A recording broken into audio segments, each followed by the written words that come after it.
Hello everyone, welcome to Physics Wallah. प्यारे प्यारे बच्चों, आप सभी का स्वागत है उदय बैच के अंदर। मैं हूं सत्यम और यहाँ पर हम कनेक्ट कर रहे हैं हमारी कक्षा 9 के प्यारे बच्चों के साथ। प्यारे बच्चों, जैसा कि आप जानते हैं कि हिंदी की इस कक्षा के अंदर हम पढ़ रहे हैं संस्कृत, यानी कि जो हमारी कक्षा 9 के अंदर अनिवार्य संस्कृत है उसके चैप्टर्स को यहाँ पर हम कवर कर रहे हैं।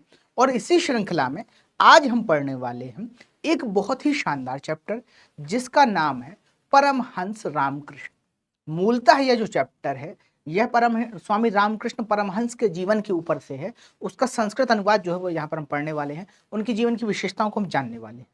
तो चलिए बच्चों, बिना किसी देरी के इस चैप्टर की शुरुआत करते हैं, चैप्टर को सीखते हैं और यहाँ से महत्वपूर्ण तथ्यों की जानकारी प्राप्त करते हैं। क्या क्या यहाँ से हम पढ़ने वाले हैं, तो अगर उसकी चर्चा की जाए तो सबसे पहले हम पाठ का भावार्थ पढ़ेंगे और फिर बात करेंगे महत्वपूर्ण प्रश्नोत्तरों की ओर। तो चलिए बच्चा, आगे बढ़ते हैं। प्रश्न इसी क्रम में जो पहला श्लोक है, जो पहला पैराग्राफ है, वो इस प्रकार से आपके सामने प्रस्तुत किया गया है। आइए। रामकृष्ण एकः विलक्षण महापुरुषा अभवत्, तस्य विषये महात्मा गांधी न उक्तम। अब यहां पर आइए लाइन टू लाइन अर्थ समझ लेते हैं। रामकृष्ण मतलब स्वामी रामकृष्ण परमहंस की चर्चा।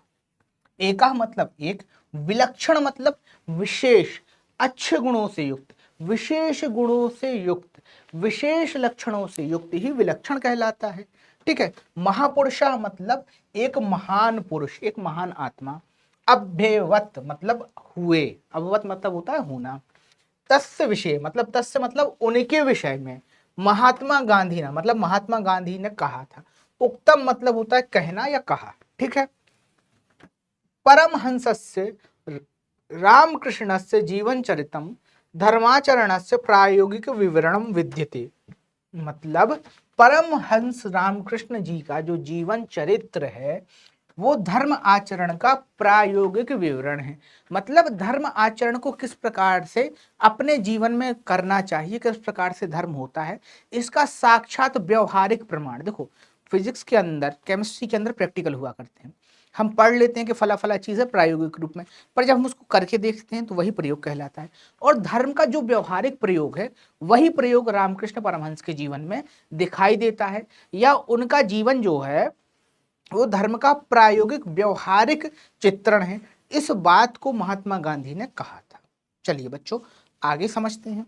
आगे इस प्रकार से है, तस्य जीवनम अभ्यस्यम अस्मभ्यम ईश्वर दर्शनाय शक्ति प्रदति। कि भाई उनका जो जीवन है हम सबको ईश्वर दर्शन की शक्ति प्रदान करता है। तस्य वचनानि न केवलम कश्चित नीरसानि ज्ञान वचनानि अपितु तस्य जीवन ग्रंथस्य पृष्ठानि एव तस्य जीवनम अहिंसायाय मूर्तिमान पाठः विद्यते। अब यहां पर इस चीज को समझिए।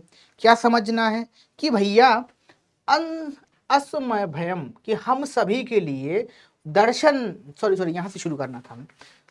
तस्य जीवनम मतलब उनका जो जीवन है हम सब के लिए ईश्वर दर्शन की शक्ति प्रदान करने वाला है। ईश्वर को देखने की जो शक्ति है वो उसको प्रदान करने वाला है।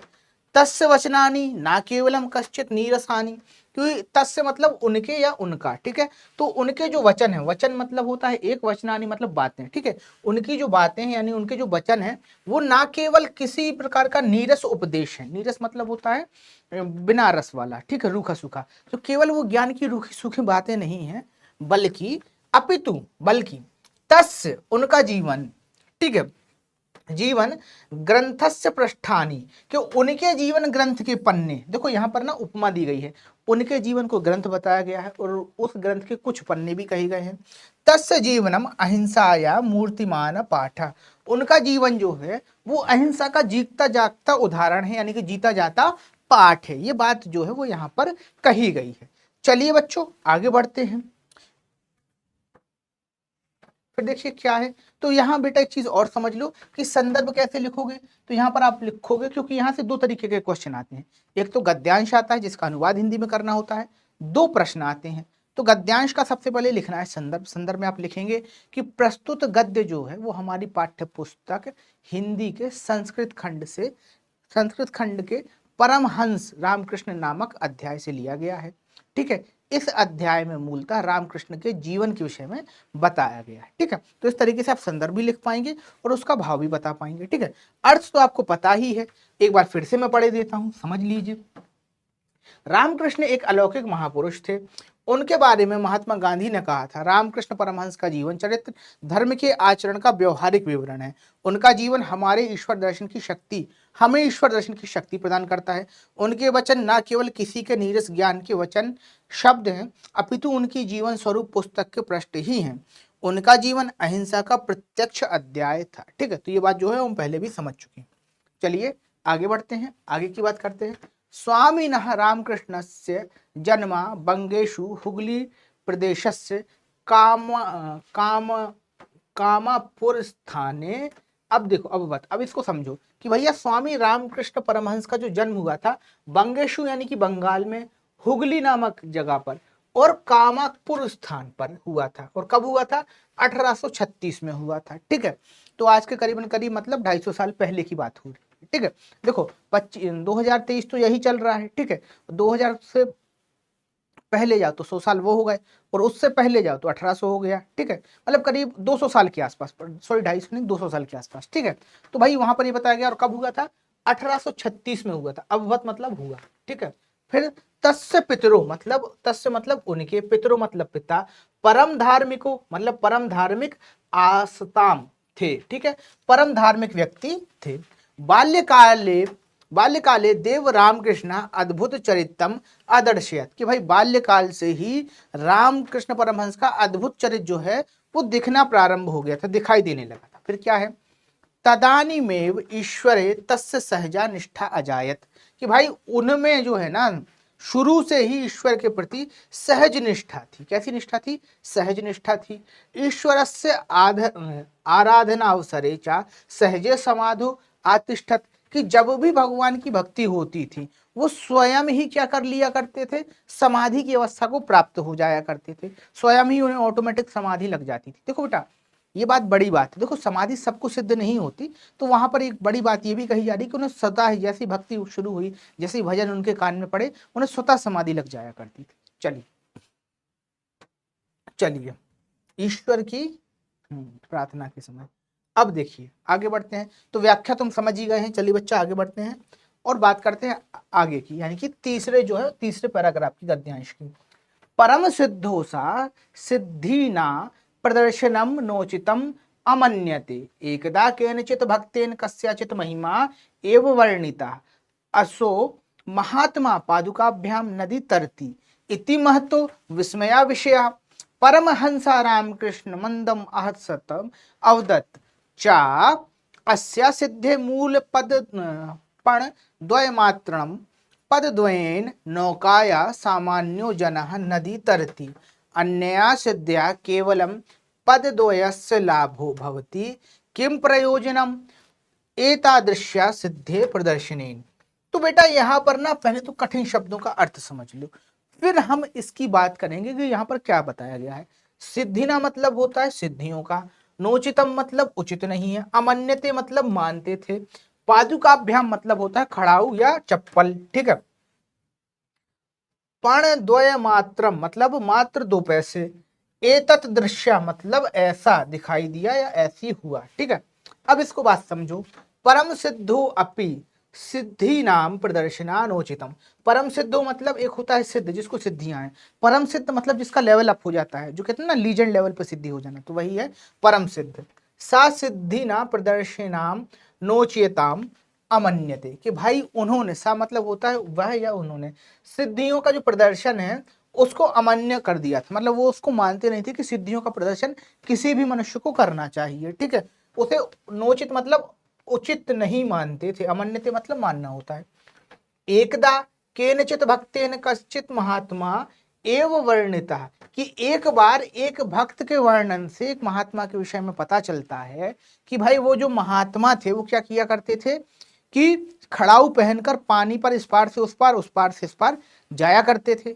तो ये बात जब रामकृष्ण परमहंस को पता चलती है, रामकृष्ण परमहंस इस चीज को देखते हैं, समझते हैं, और फिर उस साधु से कहते हैं, उस भक्त से, उस सिद्ध से कहते हैं कि तुम्हारी जो सिद्धि है वो तो 2 रुपए की भी नहीं है, यानी कि 2 पैसे की भी नहीं है। साधारण से 2 पैसे देकर जो सामान्य व्यक्ति है वो नाव से इस पार से उस पार जा सकता है। अब इतनी मेहनत तुमने क्यों की है, क्या कारण है इतनी मेहनत करने का? क्योंकि ये तो बहुत सिंपल सी बात है, कोई भी इस पार से उस पार जा सकता है। तो इतना तप करने के बाद, क्योंकि सिद्धियां तो तपस्या से मिलती हैं, तो इतनी तपस्या करने का कोई औचित्य ही नहीं है। ठीक है, तो ऐसा बात कहकर जो है वो सिद्धियों का निषेध करते हैं कि सिद्धियों का प्रदर्शन जो है वो निषेध है। ठीक है, यही बात कहते हैं। ठीक है, चलिए फिर देखो आगे बढ़ते हैं बेटा अगले पैराग्राफ की ओर। तो देखो यही बात है, व्याख्या तुम समझ ही चुके हैं, यहाँ पर लिखी हुई है, कभी कुछ भूल जाए तो नोट्स आप पढ़ सकते हैं दोबारा। चलिए आगे बढ़ते हैं, बात करते हैं आगे की। रामकृष्णस्य विषये एम विधा वहवा कथानका प्रसिद्धा संति, कि रामकृष्ण के विषय में विविध प्रकार की मतलब विविध प्रकार की कथाएं जो हैं वो प्रसिद्ध हैं। आजीवनम सह आत्मचित्तेन निरतः आसीत। ठीक है, कि भाई आजीवन आत्मचिंतित निरंतर आसीत, वो अपने मन में, वो अपनी आत्म तत्व में हमेशा चिंतन करते रहते थे। ठीक है, फिर देखो क्या है, अस्मिन विषय तस्य अनेके अनुभवा लोके प्रसिद्धा, कि इस विषय में जो है ना उनके कई जो बातें हैं वो प्रसिद्ध हुई हैं। आइए अब कौन कौन सी बातें प्रसिद्ध हुई हैं उनको समझ लेते हैं। जले निमज्जता प्राणा तथा निष्क्रमणन्तु आकुला भवन्ति, तथैव चित्त ईश्वर दर्शनाय अपि समुत्सुकाः भवन्तु जनाः, तदा तस्य दर्शनं भवतुमतं आहरति। अब इसका मतलब समझो, जले निमज्जता मतलब जैसे जल में प्राण डुबोया जाता है, निमज्जता मतलब होता है डुबोना। ठीक है, तो जैसे जल में डूबा हुआ प्राण जो है वो बाहर निकलने के लिए फड़फड़ाता है, यानी किसी आदमी को, प्राण मतलब यहाँ पे बेटा आदमी की बात हो रही है या किसी जीवित वस्तु, जीवित मनुष्य की बात हो रही है। तो किसी जीवित मनुष्य को जब आप पानी में डाल देते हैं अंदर, तो जैसे बाहर निकलने के लिए वो अकलाता है, हाथ पैर मारता है, वैसे फड़फड़ाता है, वैसे ही यदि ईश्वर को प्राप्त करने की लगन आपके अंदर आ जाए, वैसा ही प्रयास अगर आप ईश्वर को प्राप्त करने के लिए करने लगे, तो ईश्वर निश्चित ही आपको मिल जाता है। ईश्वर का निश्चित साक्षात्कार आपको होने लगता है, ईश्वर साक्षात आपको दिखाई देने लगता है। ये बात वो कहते थे। फिर क्या कहते हैं, किमापि साधनम साध्यतु मत्कृतेन दिनकाधिकम काल नैव अपेक्षते, कि भाई यहाँ पर जो है ना वो एक बात ये भी कहते हैं कि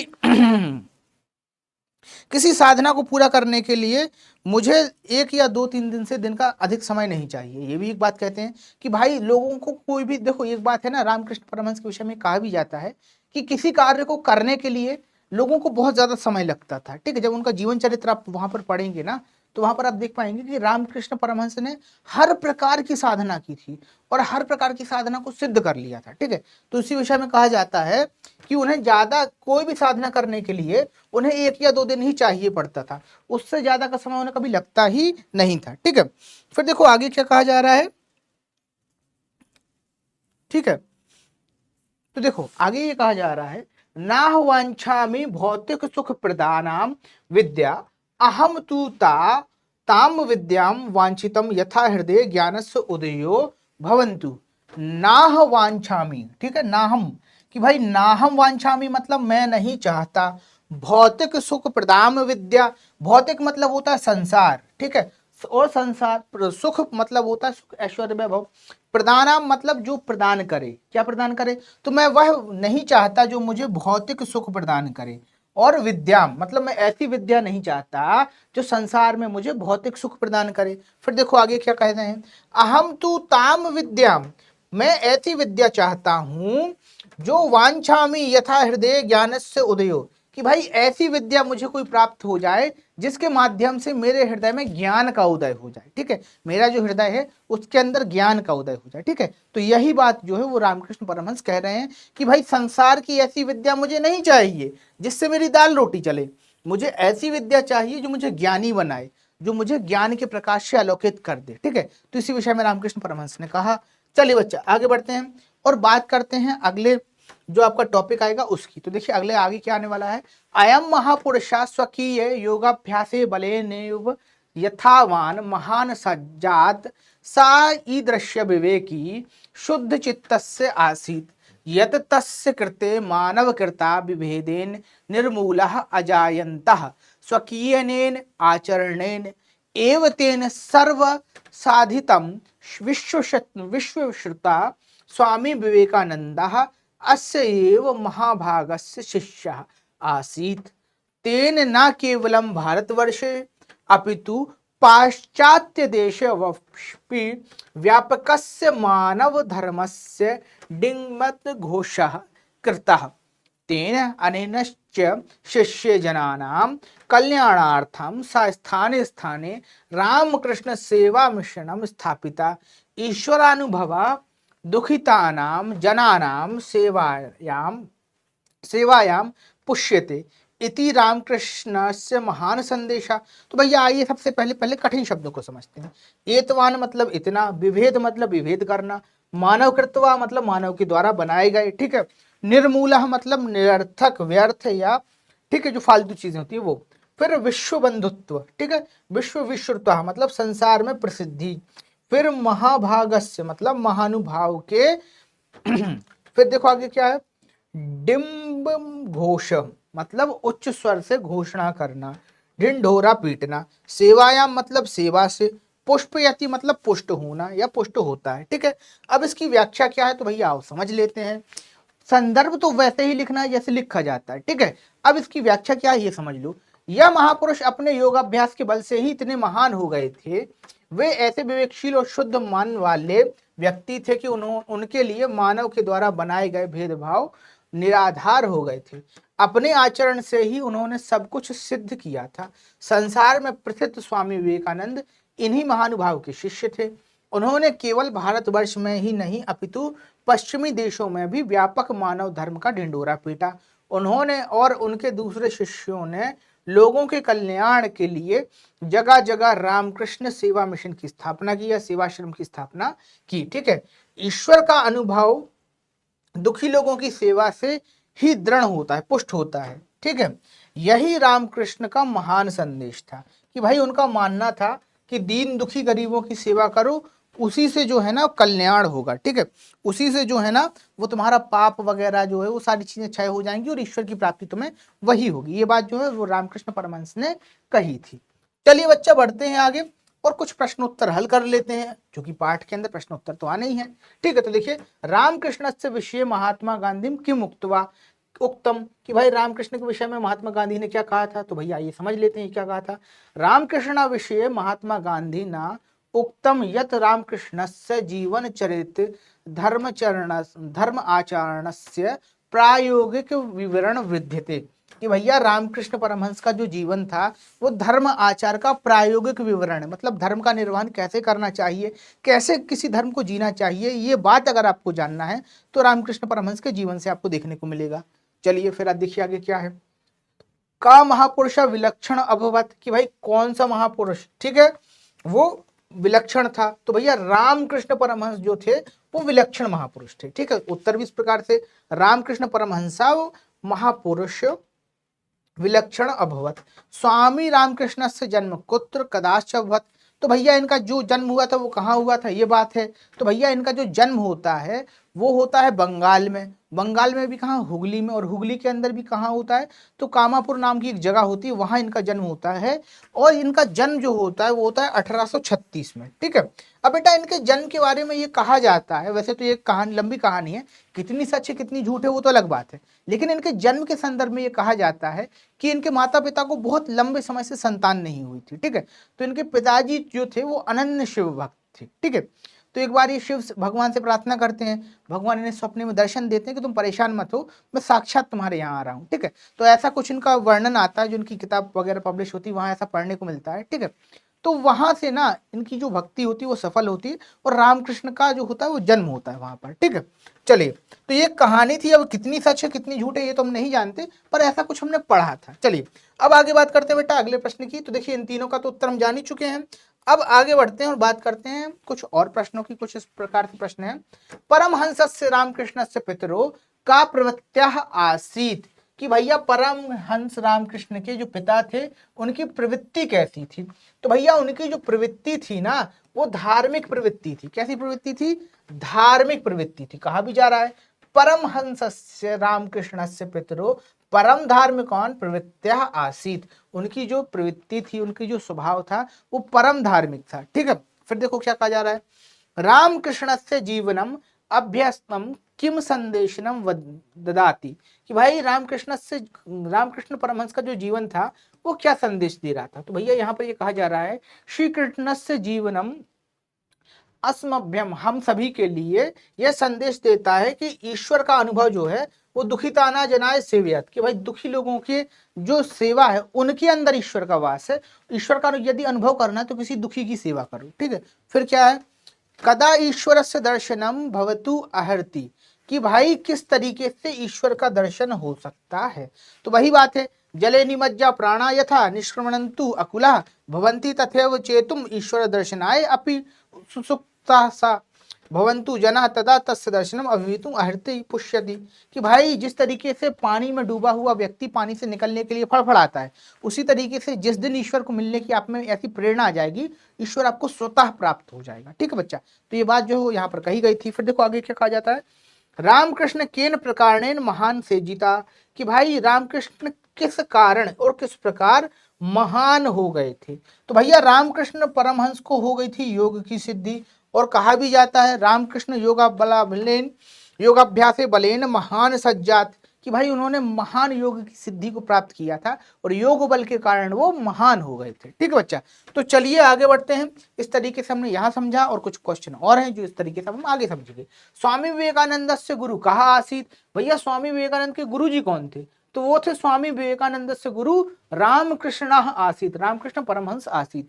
रामकृष्ण काम विद्या आवाच्छत, कि भाई उन्हें कौन सी विद्या चाहिए थी, रामकृष्ण परमहंस को कौन सी विद्या चाहिए। रामकृष्ण ताम विद्या आवच्छत यदा हृदय ज्ञानस्य उदयो भवन्ति, कि भैया रामकृष्ण परमहंस को ऐसी विद्या चाहिए थी जिससे हृदय में ज्ञान का उदय हो।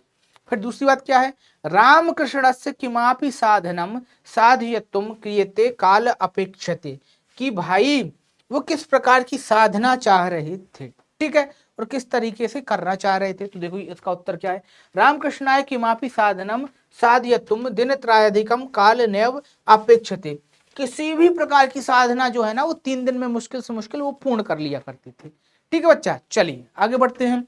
तो यहाँ पर ना हमने चीजों को इस तरीके से समझा, इस चैप्टर को कंप्लीट किया। चलिए बच्चों मिलते हैं अगले सेशन में कुछ नया लेकर, कुछ खास लेकर। तब तक के लिए बने रहिए पीडब्ल्यू परिवार के साथ। धन्यवाद।